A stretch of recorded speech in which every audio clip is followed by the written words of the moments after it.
అదో చిన్న పాఠశాల. విద్యార్థులు టీచర్ కోసం ఎదురు చూస్తున్నారు. ఇంతలో ఓ వ్యక్తి తరగతి గది లోపలికొచ్చాడు.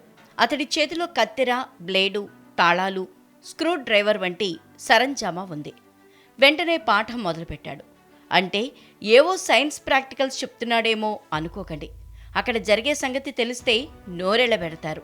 పిక్ పాకెటింగ్ ఎలా చేయాలి, దొంగతనం చేసిన తర్వాత దొరకకుండా ఎలా తప్పించుకోవాలి, తాళాలను ఎలా ఓపెన్ చేయాలి వంటి అంశాల్లో అక్కడ తర్ఫీదిస్తారు.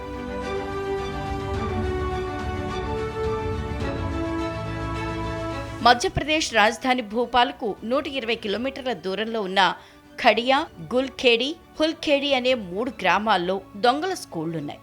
12 సంవత్సరాల నుంచి 17 ఏళ్లలోపు వయసున్న వారికి దొంగతనాలు, దోపిడీలు ఎలా చేయాలో శిక్షణ ఇస్తున్నారు. అవసరమైన సందర్భాల్లో హత్యలు ఎలా చేయాలో కూడా నేర్పిస్తారు. పేద కుటుంబాలకు చెందిన పిల్లల్ని లక్ష్యంగా చేసుకుని ఓ దొంగల ముఠా ఈ స్కూళ్లు నడుపుతోంది. ఏడాది పాటు సకల చోర కళల్లో శిక్షణ ఇస్తారు. నిజానికి ఆ 3 గ్రామాల్లో దొంగల స్కూళ్లు నడిపిస్తున్నాయనే సంగతి స్థానిక పోలీసులకు తెలిసినా వారేమీ చేయలేకపోతున్నారు. ఆ ఊళ్ళోకి పోలీసులు వెళ్తే చాలు, ఊరి జనమంతా ఏకమై అడ్డుకుంటారు.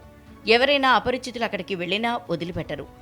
దీంతో ఒక్క దొంగను అరెస్ట్ చేయడానికి వెళ్లాలంటే పోలీసులు పెద్ద ఎత్తున మంది మార్బలంతో వెళ్లాల్సిందే. పైగా దొంగల స్కూల్ను మూయించే పరిస్థితి కూడా లేదు. ఎందుకంటే అది మామూలు పాఠశాలలాగే ఉంటుంది. మేం విద్యార్థులకు ట్యూషన్ చెప్తున్నాం, అది కూడా తప్ప అని ప్రశ్నిస్తారు. దీంతో పోలీసులు తిరుగుముఖం పట్టడం తప్ప చేసేదేమీ ఉండదు. దేశవ్యాప్తంగా వివిధ పోలీస్ స్టేషన్లలో ఈ ముఠాకు చెందిన 2,000 మందికి పైగా వ్యక్తులపై దాదాపు 8,000 కేసులున్నాయి.